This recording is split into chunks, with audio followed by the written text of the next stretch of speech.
Alright, and we are live. Good evening po sa inyong lahat mga kaguro. And of course, we are back for another live discussion. No? And of course, para po sa inyong lahat ito, lalong-lalo na po sa mga members ng Team Skinner. So again, kapag ikaw ay miyembro ng Team Skinner, makakapagsagot ka po ng ating online quiz. And of course, you can join and watch our video online, no? Dire-diretso. Full video po yan. Po pwede pong i-replay, po pwede pong balikan. And of course, you can also download all our PDF files. And of course, tonight, we are still going to have your discussion. This is still part of your mid-review. At kasama ko po sa paghahanda para po sa inyong lahat, no, sa paghahanda po sa inyo, para sa inyong nalalapit na licensure examination for teachers, of course, our ultimate vira summa cum laude, na si Coach June for your general information, also for your social science na discussions. We also have Coach Toto, our top one for March SPLE for your math needs. No? And of course, ako po, I'll still be taking care of you for your Gen Ed and also for your Prof Ed needs. So again, we are still open for all upcoming members. Kung hindi pa po kayo membro na and gusto nyo pa rin mag-join, pwede pa rin pong humabol. Na today is just August 7th. And of course, your exams should still be a month and a few more weeks away. No? So pwede pa rin pong humabol, mag-send lamang po ng message dito sa ating Facebook page. Now, malapit na yung inyong pre-board. No? Tonight, we will be discussing mid-review part 10. This is the last for your mid-review discussion. This, of course, as you can see in your calendar, is part of your professional education. Of course, on Wednesday, pre-board na po for general education. At sa Friday naman po ay pre-board na for Prof Ed. So ayan, magkakaalaman na yung mga medyo mayayabag na members ng Team Skinner. Titingnan natin, susukatin natin ang inyong paghahanda para sa inyong upcoming LEP. And of course, naibigay na po yung majorship para sa pre-board ninyo, no, sa inyo po majorship. And so this coming weekend, umpisa na po tayo ng ating majorship pre-board discussion or our final coaching for our majorship. So again, ongoing pa rin po, no? English, Math, Filipino, Gen Sci, Soc Sci, MAPE, Values Education, TLE, AFA. If you'd want to join us, po pwede pong full membership, po pwede nyo balikan lahat ng videos, lahat ng files since we started in May, or po pwede naman pong mag-join lamang for your final coaching. No? So pag final coaching, you'll have the pre-board, then of course, the final coaching, the discussions, and the classified files. And kung ikaw naman po, kaguro, ay magtitake ng LEP, sa March next year, we've also already opened our next team, which is Team Pavlov. So we still have our 50% off. For the first 300 members, konting-konti na lamang po, lalarga na ang Team Pavlov. Halos paubos na po yung slots, no? So magmadali na po. If you'd want to really top the LET, ace the LET, pass the LET, become a member of Team Pavlov, no? Munti ko nang sabihin Team Skinner. Okay, so Team Pavlov, that's for March of next year. So again, just send a message through our Facebook page. And of course, we still have our CSE final coaching and ongoing din po, no? And this next weekend is going to be the last weekend's discussion. Then of course, good luck mass na po on August 19th, August 20th. That's already going to be the day for the CSE. So again, mag-send lamang po ng message sa ating Facebook page for any of your inquiries, for any of your questions, so that our admin can address all your questions. Okay, now again, if you are a member of Team Skinner and you end up top 3, sa ating September na LET, you will be receiving 100,000 pesos, 200,000 pesos for top 2, and top 1 would be receiving 300,000 pesos. May nagtanong, no? Saan po manggagaling yung premyo? Of course, galing po sa amin, okay? Galing po sa amin dito sa Gurong Pinoy, hindi po galing sa PRC, no? Of course, from the pocket of Gurong Pinoy para sa mga deserving natin mga estudyante. Of course, hindi biro ang maging top-notcher, no? So, matinding paghahanda, matinding pakikibaka at matinding sakripisyo ito. Okay? Kagaya nga ni Coach Toto na ating top 1 sa March SPLE. No? So, again, top 1 will be receiving 300,000 pesos, top 2, 200,000 pesos, and top 3, 100,000 pesos. So, again, just send a message through our Facebook page if you'd want to join. And of course, if you'd want to not just pass the LET, but of course, top the LET, okay? Now, tonight, as I've mentioned, this is mid-review part 10, the last discussion for our mid-review before we go to our pre-board. Like, love, and of course, share our video, Start a watch party, tag your friends. Maraming salamat sa mga nakapag-tag na ng kanilang friends. Of course, you can show your support by setting a stars on Facebook and super chat, super stickers naman po sa ating YouTube channel. Good evening po sa inyong lahat. Nakikita ko lahat ng inyong comments. Wow, sabi ni Sir Gerson Castillo, ako na to. Ako na yung magta-top 1. Ayan din si Sir Rodmar Coronel, no? LPT 2023, Top 1, September, Let 2023. Team Skinner, of course, hindi imposible. Basta mag-aral na mabuti, makinig dito, and puspusan tayong maghanda para sa upcoming Let. No? So we only have a month or more than a month left, no, prior to your upcoming Let. Kayang-kaya po, pwede pa rin pong humabol. So again, Team Skinner, kayang-kayang, handang-handa. But of course, before we start with our discussion tonight, let us all have our opening prayer. So samahan niyo po ako mga kaguro.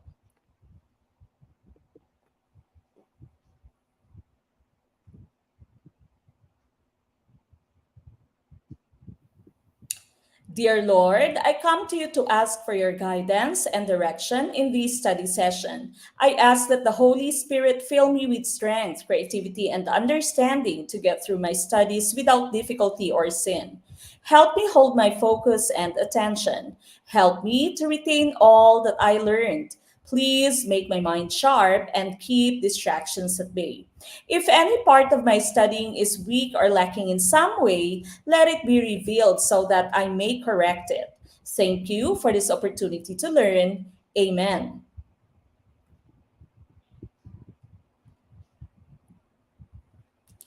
All right, now once again, this is the last discussion for our mid-review. This is mid-review part 10. Like, love, share our video. We start with question number 1.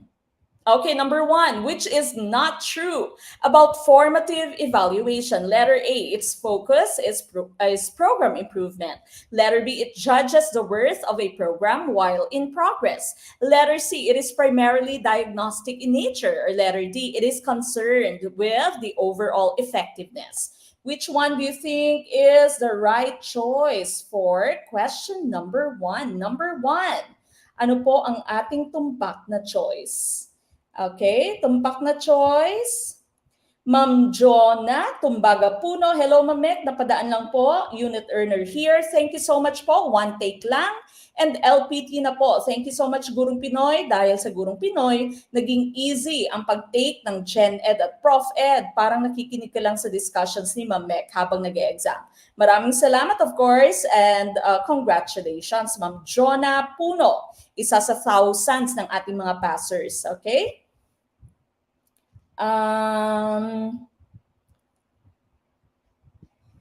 Okay, may question dito. Question po, Ma'am Mek, ano po bang mag-start yung time sa pre-board? Kung maaga po, before ng sunset, okay lang po. Pero kung gabi na po sa time natin, hindi po ako makapag-take po kasi sunset na po yan. Bawal na pong mag-take. Okay, Adventist. So, ako. Concerned lang po ako. Thanks sa pagsagot. If you are talking about the pre-board, no, Seventh-day Adventist po ba, ma'am and sir, no? So, are you talking about Saturday? Friday or Saturday, no? So, Friday po maaga. Maaga, no? I will try my best to send it on Thursday afternoon or Thursday night, no? And po pwede niyo pong sagutan. I will also extend the deadline para lahat kayo makapagsagot. But since you are an Adventist, no, I think you're primarily concerned about Saturday, no? So, Friday po siya or Thursday. Thursday ng hapon, Thursday ng gabi, isisend ko na po yung link sa inyo. Okay? All right, what is our choice? 1D, letter D. Karamihang nakikita ko ay letter D. Hi, Ma'am, Team Bruner here. I passed the let in one take. Thank you po sa Gurong Pinoy. Ako po ang kauna-unahang natapos na examinee sa buong school na pinag-examan ko. Wow! Yabang, Sir Alfie Liabres Vergara, LPT. Congratulations. Okay, number 1, I see letter D, no? So yung question natin, which is not true about formative evaluation. Alin yung hindi tama Halin yung hindi tumpak about formative evaluation. And the correct choice here is letter D. Tama po yung letter D. It is concerned with the overall effectiveness because letter D right here is talking about your summative evaluation. Now, summative evaluation po, ang kanyang binabanggit or kanyang dinedescribe at hindi po formative evaluation. Your formative evaluation may be used to improve the program. It is also trying to judge the program while it is in progress. Diba? Remember, formative evaluation is done during instruction. No? And you may also consider it as diagnostic kasi nga nakikita mo kung ano yung kahinaan ng estudyante mo, saan sila mahina, saan sila strong. And so you might tweak your lessons and your activities according to the results of your formative evaluation. No, balikan po natin yung tatlong klase ng ating assessment. No? You have diagnostic assessment, formative assessment, and summative assessment. Ang nakikita niyo po sa screen, basically yung kanilang differences based on when you give the test. No? So your diagnostic test here or diagnostic assessment is given before instructions or before learning. And basically, yung pinaka-purpose niya is to measure the strengths and weaknesses of your students. Now, for your formative assessment, this is done during learning. Okay? So, habang ikaw ay nagtuturo, nagbibigay ka ng formative assessment, yung mga maliliit na mga activities usually inside your classroom, these can already be part of your formative assessment. Kahit na yung mga short quiz mo, no, formative assessment na din sila. Well, summative assessment is done after learning. Okay? So, after learning, and so yung letter D natin kanina, the whole effectiveness or the total effectiveness of the program, that will be part of your summative assessment na. Now, if you are talking about or thinking about assessment of, for, and as learning, no? Yung inyo pong formative assessment is assessment for learning. Okay? This is assessment for learning. Ang inyong summative assessment is assessment of learning. Okay? Assessment of learning ito. While your assessment as learning naman, as you have the letter S, it is done by the students. Now, students' reflections, ang assessment as learning. Okay? But then again, number 1, letter D po. Sana naintindihan kung bakit letter D ang ating tumpak na choice for question number 1. We go to number 2 on learning deficiencies, what is known as a learning disability in number operation. Letter A, dyscalculia. Letter B, dysgraphia. Letter C, dyslexia. Or letter D, dyspepsia. What is our choice? Okay, this one is a very common item in the LEP. Usually, ito yung tanong or something pertaining to your dyslexia. No? So, dyslexia is also one of the common questions sa inyo pong licensure exam for teachers. Okay, so number 2, I see letter A's, okay, known as learning disability in number, okay, calculia, calculator, calculations. And so the correct choice is letter A, okay? So here, you have the different types of disabilities divided by 2, no? So you have the first one, learning disability, and the second one, developmental. So development, total development ng isang bata. The first one, under your learning disability is dyslexia. This is an inability to read and spell well. So as I've mentioned, isa po siyang common question sa LEP, no? That's dyslexia. Dysgraphia, okay, this is an inability to write. For writing naman yung dysgraphia.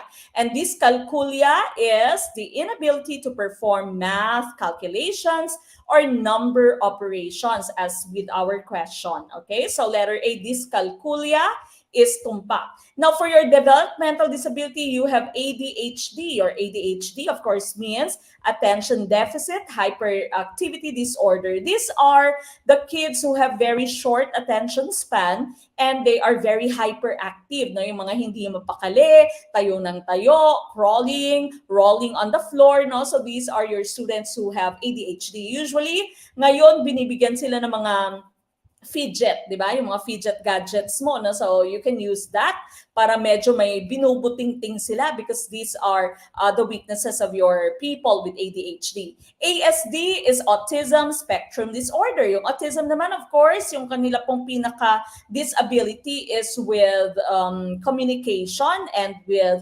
socialization. Okay, so that's autism. And as you can see, no, meron pong term na spectrum. When you say spectrum, napakalawak ng sakop niya, iba't iba ang kaso ng autism, no? So they sometimes say there is no two people with autism that are exactly the same, ang condition nila exactly the same. And so you have the term spectrum. Malawak yung sakop niya, iba-iba yung makikita mo ng characteristics ng people with ASD. And of course, you also have CAPD, Central Auditory Processing Disorder. Auditory, of course, that pertains to hearing. Okay, so hearing, processing of what they've heard, that would be CAPD. But for number 2, of course, letter A, ang tumpak na choice. We go, yes, Ma'am Shang Leho, ADHD, Attention Deficit Hyperactivity Disorder. Ito yung mga batang masyadong hyper. Okay, so kitikite, maliban sa pagiging hyper, very short po yung attention span nila. And so, kailangan meron silang fidget, no? Meron silang binubuting-ting. Tactile activities would be good for them. Kinesthetic activities, no? Those that would involve a lot of movement would be good for them. And of course, yung activities na shorter lang. Okay, because their attention spans are very short. Okay, so again, that's ADHD. We go to question number 3. Which educational philosophy emphasizes the necessities of academic knowledge and character development? Letter A, Essentialism. Letter B, Perennialism. Letter C, Progressivism. Or letter D, Reconstructionism. What is our choice? Ano kaya ang tumpak na choice for number 3? Ayun si Ishan, tama si Sir Rodmar Coronel. Wow, nakakarami ka na Sir Rodmar. Ah. Si Ishan, no, if you have watched Every Child is Special, Tari Zamin Par yata, yung Tari Zamin Par, yung title in India, no? So he was a child with ADHD as well as dyslexia. Okay, so dyslexic din si Ishan. Okay, so medyo kiti-kiti and of course dyslexic, no? So yung pinakita sa movie, highlight was his dyslexia. No? So remember, he was saying the letters are dancing. Okay, so hindi daw siya makakapagbasa because the letters are dancing. And so as teachers, very important that we see these different characteristics of our kids. Now remember, meron ng individual differences na concept. And as a teacher, you have to know and you have to understand the diversity of your learners. Ika nga sa inyong PPST, di ba? So remember kay Ishan, akala nila ayaw lang niya mag-aral, bulakbol, tamad, but actually it only took one teacher to see what the problem was and of course to address, no, the problem, and so Ishan became successful at the end of the movie.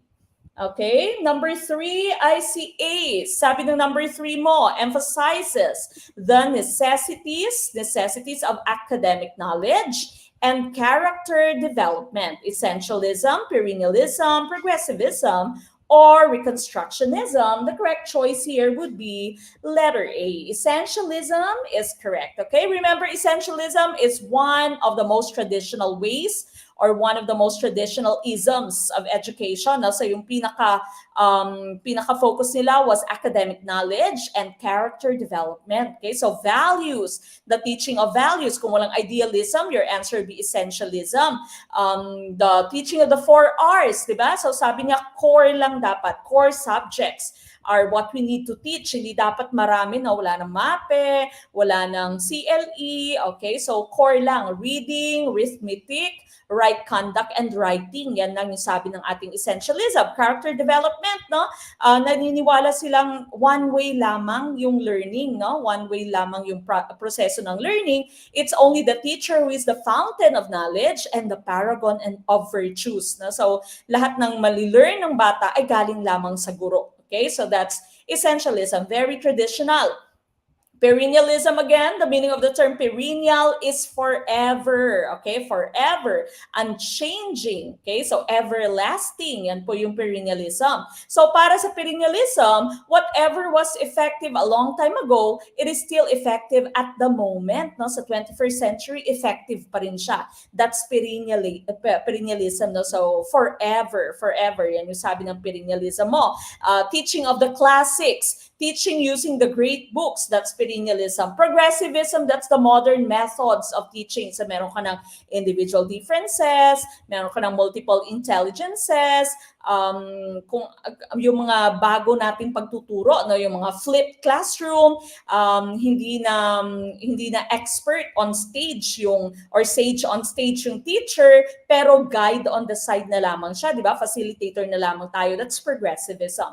Reconstructionism, of course, or social reconstructionism or social reconstructivism, their focus are the social problems. Okay? So, tinuturuan dito yung mga bata kung paano i-change ang society into something better. Okay? So, how to address the societal problems, no? The problems of your society or social problems. Yan po yung focus ng inyong reconstructionism. But here, number 3, letter A, of course, ang ating pong nakikitang choice. Alright? Number 4, forms and patterns, images and pictures, rhythm, tune and harmony, spatial manipulation, integration, scientific process, and imagination and intuition will determine the development of the blank. Letter A, left brain. Letter B, right brain. Letter C, frontal brain. Or letter D, central brain. What is our choice? Number 4, ano po yung inyong sagot for question number 4? Number 4, I see a lot of letter B's. Tama kaya ang letter B? For number 4? Tingnan natin. No? Letter B, karamihang sagot. Si Ma'am or Sir Feel Good na nasa YouTube, letter B din ang sagot. Sir Mac Evangelista, nakakamiss ang review natin. Left passer na din po. One take. Thank you, Ma'am Meg, sa discussion and good luck sa mga mag-exam. Itap ninyo. Thank you, Gurong Pinoy. Nakakamiss lang. From Team Piaget. Hello po. Maraming salamat for dropping by. Sir Mac Evangelista LPT. Okay. I see A's and B's. Aha. Ano kaya ang tumpak na choice? So you actually have a lot of hints and a lot of clues, no? So tad-tad kayo ng clues dito. Forms, patterns, image, pictures, rhythm, tune, harmony, di ba? Yung mga creativity, spatial manipulation, scientific process, imagination, intuition would be for the development of the correct choice here is letter B, right brain. Okay, so right brain, letter B ang ating pong tumpak na choice. Now, listen. All right, so these here are the differences between your left brain and your right brain. If you are using your right hand, no? Kung ikaw po ay right-handed, like me, I am right-handed, you are using more of your left brain, okay? So more of your left side of the brain yung inyo pong ginagamit. So the left side of the brain is concerned with logic, science, sense of time, language, okay? So medyo maplano, no? Yung mga right-handed people, yung mga those people who are using much of the left side of the brain, they want to always plan, okay? Very efficient. May plano, nakaschedule lahat. They believe in logic, science, etc. Now, if you are left-handed, then you are using more of your right brain. So, kumbaga, kabaliktaran po siya. Pag right-handed, left brain. Kapag ka left-handed, right side of the brain naman. Na right side of the brain, these people are creative, they are artists, their intuition, yung gut feel nila, imagination are very rich. Okay? So, right brain po ang ating hinahanap. So, kung inyo pong napapansin, yung mga magagaling mag-drawing, di ba? Usually left-handed sila. And dati, di ba? Dati po, nung hindi pa naintindihan ng mga nanay, no? Iniisip ng mga nanay, mahihirapan ka kapag ka ikaw ay left-handed kasi yung mga upuan sa classroom are all right hand, di ba? Right hand side, yung may desk, no? So pinapalo without them knowing that this would affect the mentality, of course, and the psychology of the child, no? Pero ngayon, meron na tayong mga left hand na chairs. Now, thankfully, because of individual differences, because of our wider understanding of the psychology and the development of the kids, now we already have made modifications sa mga chairs natin. No? Meron ng accommodations for them. Okay? So, more or less dapat, no, sa ating po mga classrooms, dapat merong 1 or 2 left-hand na chairs. Okay? So, here, letter B po ang ating hinahanap. Letter B. Okay? So, letter B, ang ating tumpak na choice. So, ayan, si Ma'am Elwise. True po, yung pinapalo, no? My mother did that to my brother. Okay? So, again, ang ating pong tumpak na choice would be letter B for number 4. We move on with question number 5. What refers to the authenticity of the content selected by the curriculum developer? Letter A, feasibility. Letter B, validity. Letter C, significance. Or letter D, learnability. What is our choice? Okay, what is our choice for question number 5? Meron din namang persons who can use both hands, di ba? These are the people who we call ambidextrous, no? Ambidextrous or ambidextrous. They can use both hands. But usually, meron kang, anong tawag dyan? Meron kang stronger na hand na ginagamit.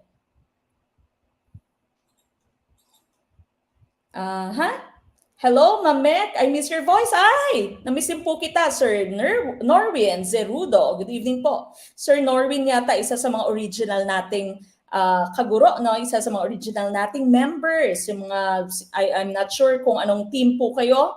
Sir Norwin, siguro Gardner, no? Or Erickson, or hindi ko alam kung naabutan niyo po yung GROW, yung unang-una nating grupo. Good evening from Thailand. Hello po, Sir Ernest Ibanez. Okay, what is your choice? Number 5, I see letter B's authenticity of the content selected by the curriculum developer. The correct choice here would be letter B. Validity is tumpak, no? So valid, authentic, tama pa ba? Hindi ba obsolete yung information? Let's take a look at your slide, no? So these right here are the different criteria in choosing content. Kasama po ito sa inyong curriculum development. If you still have not watched our videos, meron po tayong 3 videos on curriculum development dyan po sa ating YouTube channel. No? So panoorin niyo po yung lahat, mag-movie marathon sa ating YouTube channel. Here, the first criterion is self-sufficiency. Sabi ng self-sufficiency, dapat ang content ng inyong curriculum ay nakakapag-help, nakakatulong sa mga estudyante para sila ay maging self-efficient. Para kahit na walang tulong, alam na nila kung paano isolve yung kanilang problema, paano gawin ang isang bagay, and also in the most economical manner. Hindi magastos, no, yung pagtuturo. That's self-sufficiency. Number 2, significance. Develops learning abilities, skills, processes, and attitude. Dapat may katuturan, di ba? So, dapat meron siyang nade-develop. Dapat nakakatulong siya sa estudyante. Hindi po pwedeng turo ka ng turo, wala namang gumagaling, no, sa mga estudyante mo, wala naman silang natututunan. That's significance. Validity, ito yung ating hinahanap kanina. It should be checked or verified at regular intervals. Kunwari, sa ngayon, dapat hindi mo na tinuturo na Pluto is still part of our planets in the solar system because we know that ang Pluto po ay naligwak na, no? Hindi na siya parte ng planets in the solar system. No? It's now just considered a dwarf planet. Okay? So dapat valid pa rin siya. Valid. Dapat hindi mo tinuturo na si Agapito Flores yung nakadiskubre or nakaimbento ng fluorescent lamp because now we know that that's fake news. Okay? So yan po yung validity. Interest. Students' interest should be considered. Dapat kino-consider mo yung mga experience ng inyong estudyante para makarelate sila, no, sa inyong pong content at para makarelate sila sa inyong activity para mas ganahan, mas motivated to learn ang inyong mga estudyante. Utility, dapat useful. No? Will I use it in my future job? Ito po palagi nating naririnig sa ating mga estudyante. Ba't mo kami tinuturuan ng Pythagorean theorem, for example, hindi naman namin ito magagamit sa pang-araw-araw naming pamumuhay, di ba? Kung ako ay naging housewife or maging housewife in the future, I will not be able to use this. No? So you should show your students that your content has utility. Magagamit nila in the future. Okay? So that's utility, usefulness of your content. Learnability, dapat kayang ma-learn ng inyong estudyante ang inyong tinuturo. Okay? So akma sa level ng inyong estudyante, akma sa ability ng inyong estudyante. And so dapat dyan, isinasaalang-alang din natin yung individual differences nila. Now, if you are teaching students with special needs, you cannot use the same materials that you've used with your gifted students. Diba? Yung kapag ka medyo slow learners na yung mga estudyante mo, hindi po pwedeng the same material as those materials that you've used with your gifted students. Okay? So learnability, very important that you consider that. And lastly, feasibility. It should be able, no? Dapat ay nalilearn siya within the time allowed. You should have the resources available, and of course, dapat eksperto ka sa content mo. Dapat alam mo kung paano ituro, no? Hindi po pwedeng pumunta ka sa gera, pumunta ka sa classroom mo, tapos hindi mo pala alam yung content mo. Okay? So, feasibility, kaya ba siyang ituro within this time period? Kaya ba ng inyong mga resources? Andiyan ba lahat ng materials available if, say, you will be doing an experiment in your classroom? At kaya mo bang maituro? That would be feasibility, okay? So again, we were looking for validity. Verified validity, it should be true at a given time, no? Hindi siya obsolete, hindi siya proven to be wrong, okay? So validity po ang ating hinahanap. We go to number 6. Ito medyo mahaba-haba. Daryll's mother has been growing Alocasia sanderiana, a native Philippine plant, but plants have been growing poorly lately. He has read that certain types of plants prefer different types of water. For example, rosemary is a fragrant herb that thrives on salty water, and hornwort, often seen in aquariums, grow well in brackish or fresh salty water. He wants to conduct a study on the above. Which among the following would be the independent variable? Letter A, the type of plant, that's Alocasia sanderiana. Letter B, the type of water, fresh, salty, and brackish. Or letter C, the growth of the Alocasia sanderiana plants. Or is it letter D? None of these. We are looking for the independent variable. Okay, independent variable. We're talking about the different parts of your scientific method. Now, this, of course, is part of your research.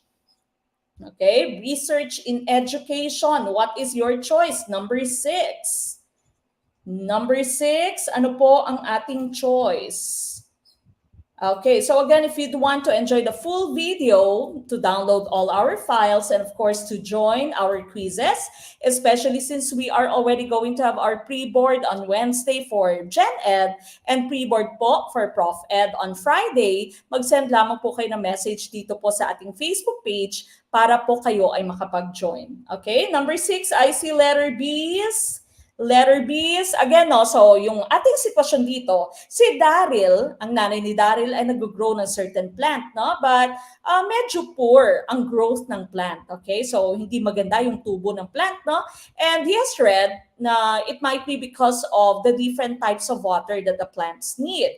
And so he'd want to perform an experiment, okay? So he would be using different types of water to water the plant. But the question here is, which is the independent variable? Would it be letter A, the type of plant? Letter B, the type of water? Letter C, the growth of the plant?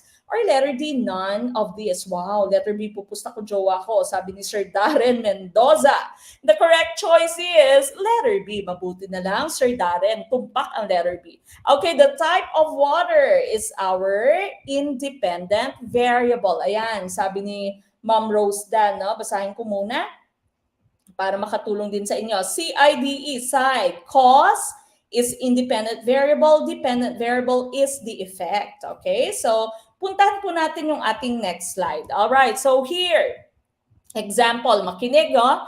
Example, this is your scientific question, okay? Does red light affect plant growth? Okay, does red light affect plant growth? Now, if you are the experimenter, no, if you are the scientist, you are going to have two setups, okay? So, unang setup mo, you're just using the normal light, okay? Normal color of light, no? So, for example, yellow. Usually naman yellow, no? Yung ating ginagamit. And sa inyong experimental setup, kumbaga ito talaga yung ginagamit mo sa inyong experiment, you would be using red light, okay? So, your independent variable here is the light color. Paano mo malalaman na ito yung inyong independent variable? You can see it on your screen, no? If you are using different types of, different kinds of, different brands, different amounts, yung change mo sa inyong experiment, no? Yung manipulated mo sa inyong experiment. Iba-iba yung ginamit mo, iba-ibang brand, iba-ibang kulay, iba-ibang klase, iba-ibang amounts. That would be your independent variable. Independent variable po yan. Basta manipulate mo. Manipulated variable sa inyong experiment, that would be your independent variable. And as mentioned kanina ni Ma'am Rosedan, this would be the cause of a certain effect. No? Magkakaroon siya ng epekto. Okay? Kasi sabi dito, does red light affect? Okay? So your cause is the red light. Okay? So in this type of experiment, your independent variable is the light color. The dependent variable is the effect of your independent variable. Now, so if you will be using red light, would it affect the plant growth or plant height? And so your dependent variable is the plant height. Now, the rest of your variables would be considered your control variables. Ang control variables mo dito, tubig. Dapat the same amount of water. Your soil, dapat the same, no? Garden soil. Temperature should be the same. When you water the plant, no, whether at daytime or nighttime, should also be the same para maging valid po yung inyong experiment, para iisa lamang yung inyong independent variable. So,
ayun. Ayun, nakikita niyo na po ba ako? Medyo nagka-lag tayo, na-lag, okay? Medyo nagka-lag tayo, no? Ayun, ayun. Andyan na po ba ako? Okay, hang on po, hang on.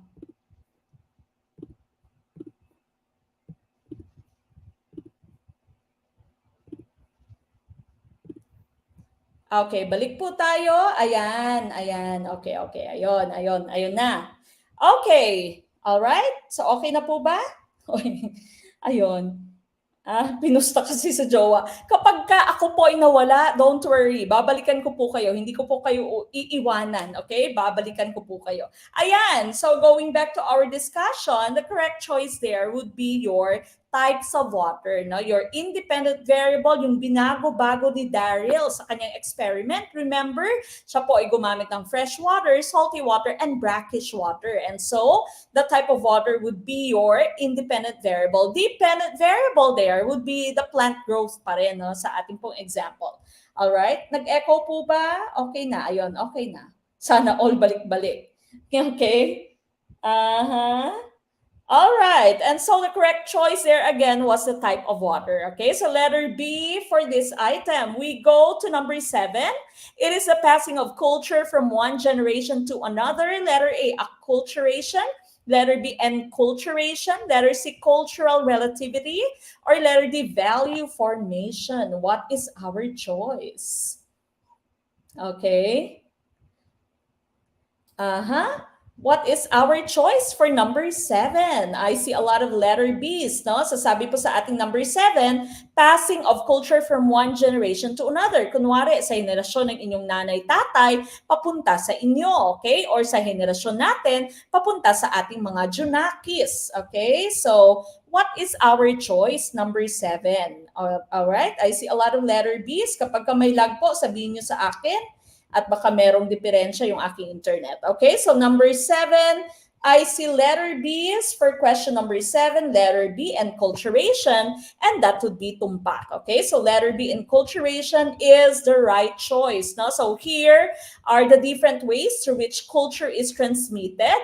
The first one is enculturation. This is how we learn our own culture. Okay, so the passing of our culture from one generation to another, one generation to the next, that would be enculturation. Okay, acculturation is the blending of two cultures. No? So choice A mo, acculturation is the blending of two cultures. No? So learning some parts of another culture but still knowing and or still celebrating your own culture. Okay, so kunwari ikaw ay nakapangasawa ng AFAM, or kunwari ikaw ay may boyfriend na AFAM, no, na nalilearn mo yung kultura ng inyong jowa, but still you are proud of where you come from, no, and you still celebrate your culture, you still teach your kids about your own culture. Na usually nakikita ko ito sa mga TikTok, sa mga vloggers, 'di ba? Yung may mga asawang AFAM tapos tinuturuan din magtagalog yung mga bata. Okay? So,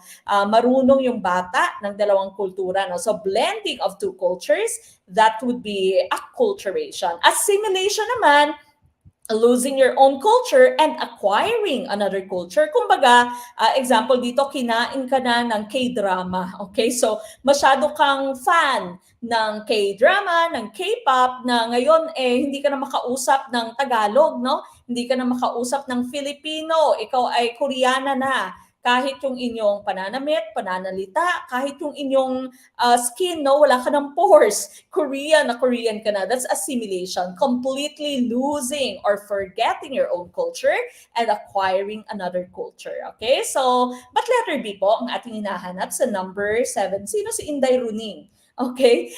Cultural relativity, of course, ito yung konsepto na yung isang bagay po pwedeng katanggap-tanggap sa isang kultura, pero po pwedeng tabu or po pwedeng illegal sa isa ding kultura. No? So one man's meat may be another man's poison. That's cultural relativity. Depende sa kultura ng isang lugar. No? So kaya meron tayong sa mga nag-OFW, di ba? Meron tayong PDOS, yung pre-departure orientation seminar, para alam natin yung kultura ng bansang ating pupuntahan, para hindi tayo napupugutan ng ulo, di ba? Para hindi tayo nakukulong kasi iba yung kultura ng ibang bansa kesa sa atin. Okay? Value formation, of course, is just a term to know or pertaining to how we form our values, usually from childhood. No? So, depende sa pag-nurture sa atin at depende din sa ating nakikita. Okay? But letter B, enculturation, ang tumpak ng choice. Sana all walang pores. Number 8, gender, zip code, blood type, and names are example of what type of variable. We're still looking at the different types of variables. This still is based on research. Letter A, ratio variable. Letter B, nominal variable. Letter C, ordinal variable. Or letter D, internal variable. What is our choice? AFAM is waving. Ma'am Shane, aba, for the AFAM. Okay. Yes, no, may mga napupugutan ng ulo, 'di ba? Kasi may mga bawal sa kanila. For example, sa Saudi Arabia, bawal magkita babae at lalaki. Tayo, very casual, 'di ba? Sa mga lalaki nating friends, nakikipag-holding hands, nakikipag-akbay, 'di ba? Kahit friends lamang. Sa Saudi Arabia, for example, bawal po na magkita kayo na hindi kayo married or hindi kayo magkadugo, no? So minsan pag sasabihin mo ay my cousin will visit me, minsan hanapan ka pa ng ikamat para yung national ID nila, no? Titingnan pa kung talagang cousin mo ba yan. Okay, so very important. Ngayon, usong-uso ang daming teachers na nag-a-abroad. Okay, sa iba't ibang bansa, merong mga pumupunta din sa Amerika, no? Gaya ko dati.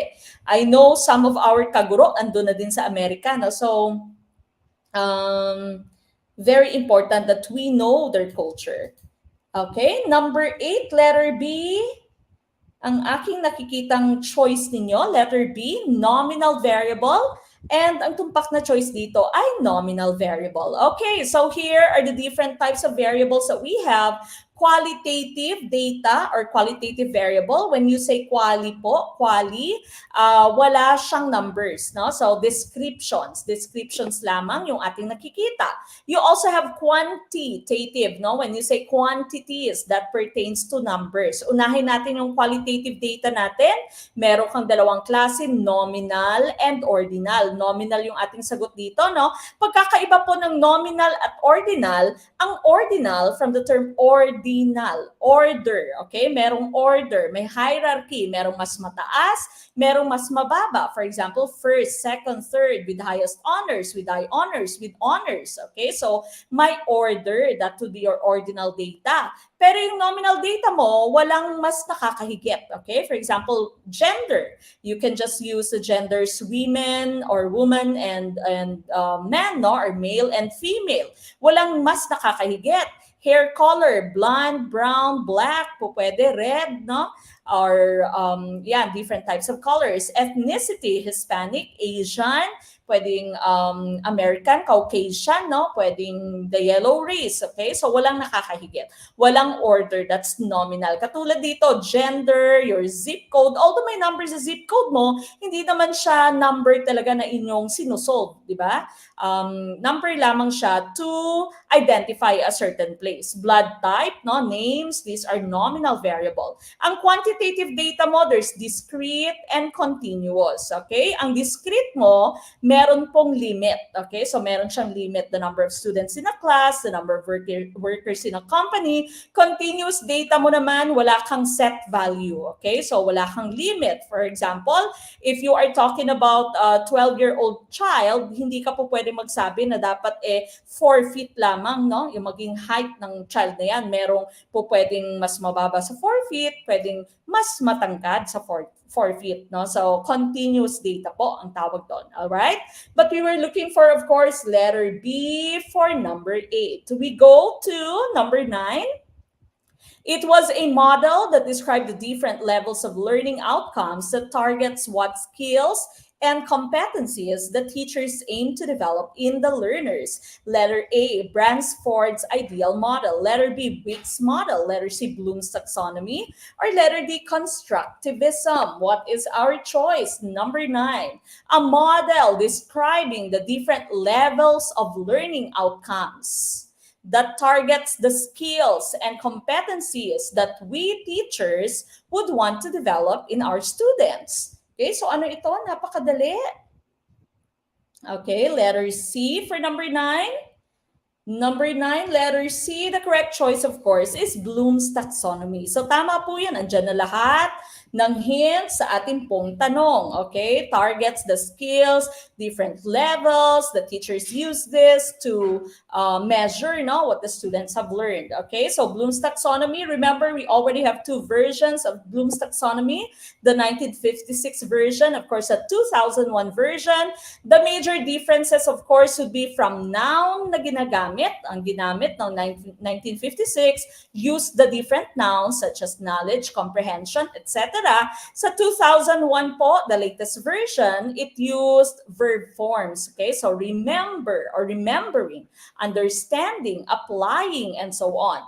One other major difference is that instead of evaluation as the highest level sa old Bloom's version, we already have create or creating as the highest sa new version. No? So, ang create dati, this was synthesis, all right? And of course, You also have to know the different levels here. When you say knowledge po, this is just simple recall. List, name, identify, no? Yan po yung mga verbs natin under knowledge. Okay? So usually sa Gen Ed, di ba? Knowledge level lamang, lower order thinking skills ang hinihingi, no? Wala masyadong comprehension or wala masyadong analysis and evaluation sa inyo pong Gen Ed, no? So usually para siyang quiz B, paramihan lang na nalalaman. Ang comprehension, you are able to explain using your own words. You are able to paraphrase, no? So naintindihan mo siya. Hindi lamang para kang parot na nire-repeat mo yung definition, no? So comprehension, of course, is a level above your knowledge level. Application, you're able to solve real-life problems using what you have learned, or you're able to use what you have previously learned to solve a similar situation or similar problem. That's application. Analysis, paghihimay. Okay? You are breaking down the different parts of a whole, no? Hinihimay mo ang kada parte ng isang kabuuan. That's analysis. Synthesis, which is now create in the new Bloom's taxonomy, is the opposite of analysis. Now, when you say synthesis or create, you put together the different parts to make a new whole. But you have to remember na dapat bago. Hindi dapat na imitation, no? Hindi dapat na nag-copy ka lamang. It should be something new. It should be something novel.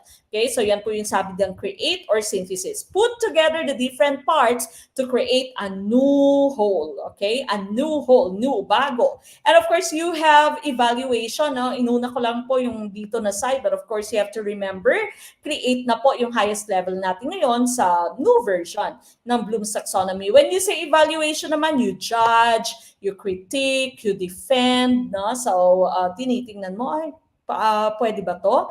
Kaya ba to? No? Maipapasa ko ba yung let? No? Sino kaya yung pipiliin kong review center? Okay, so legit ba to? No? So that's evaluation, judging, criticizing, debating, making wise decision. No? Okay, so evaluation.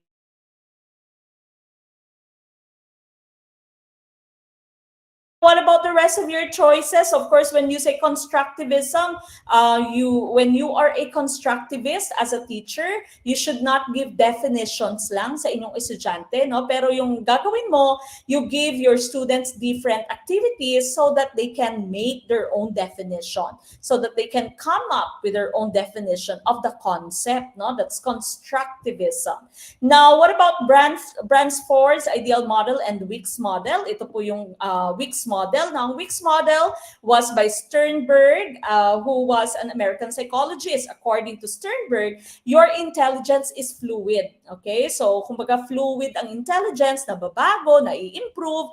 And for him, he used this acronym. Kaya siya tinawag na WICS model because he said this stands for wisdom, intelligence, creativity, and synthesis, no? Or synthesizing. Remember synthesis kanina, yung creating. Okay? So, intelligence is not just intelligence na single concept. Marami siyang kaakibat. May wisdom, di ba? May creativity, may synthesis. That's according to the WICS model of Sternberg. Ito naman yung inyong ideal problem solving. No? Ito yung ating choice A kanina by Bransford. Ideal means to identify the problem. Kumbaga ito yung method na po pwede mong gamitin or steps na po pwede mong sundin whenever you are solving a problem. First, letter I, identify the problem. Ano ba yung problema? Second one, letter D, describe the outcome. Anong nangyari, no? Letter E, explore possible strategies. Okay? Ano yung aking magiging strategy? Paano ko aatakihin, no? Itong klase ng problema. Letter A, anticipate outcomes and act. Okay? So, ina-anticipate mo na, no? Binabantayan mo na kung ano yung magiging outcome ng inyong strategy. And of course, letter L, look and learn. Okay, so ideal, according to Bransford, identify the problem, describe the results or outcome, explore your strategies, anticipate the outcome of your strategies, and learn, look and learn from what has happened. Okay, so that's Bransford's ideal model. Okay, we go to number 10. How is assessment related to a course's learning objectives? All right, let's take a look at your question again. No? Paano daw related ang assessment, your tests, to your learning objective? How are they related? Is it letter A? Letter A kaya assessment and learning objectives are essentially the same thing. Letter B, the learning objectives are based on the way students are assessed. Letter C, teachers use assessment to ensure a course's objectives are met. Or letter D, they are not at all related to one another. What is our choice? Number 10. So again, kung hindi ka pa po member ng Team Skinner, para po dire-diretso yung ating panunood, wala pong putol na videos, nare-replay po yung ating video, nada-download yung ating file, nakakapag-join na, especially meron na po tayong pre-board sa Wednesday, pre-board for Gen Ed, pre-board for Prof Ed. On Friday naman po, mag-send a message dito po sa ating Facebook page kung paano po kayo makapag-join. Okay? So again, just send a message through this Facebook page. All right, number 10, letter C. I see a lot of letter C's. For question number 10, and of course, letter C is tumpak. Okay? Remember, nung ikaw po ay gumagawa ng inyong lesson plan, chine-check ng inyong cooperating teacher na kung yung objectives mo at yung assessment mo are coherent. Kahit yung classroom activities mo, titingnan. Ano ba yung objective mo? Objective mo is for your students to add your similar fractions. Tapos yung objectives mo, objectives for your students to add your similar fractions. Tapos yung sa assessment mo, iba. Yung naging assessment mo would be the application of your Pythagorean theorem to know or to solve for the hypotenuse of your right triangle. No? So hindi po pwede, hindi akma. Kasi nga po, yung assessment ay ating ginagamit to check whether we have hit the objectives. Okay? So ginagamit ng mga guro para ma-check kung na-hit niya yung kanyang objectives or na-hit ng mga students yung objectives, and that will be your assessment. Okay? So letter C is tumpak for number 10. We go to number 11. Feedback is important because letter A, it allows students to learn from their mistakes. Letter B, it makes the students feel good about themselves. Letter C, it explains the grade that was assigned. Or letter D, teachers are supposed to give their students feedback. Bakit? Importante ang feedback. Why do we give feedback? What is the purpose of feedbacks? Okay, what is our choice? Again, if you'd want to become a member, just send a message through this Facebook page. Okay, Gurong Pinoy po, the one with over 400,000 followers, no? Because meron po tayong poster. Okay, so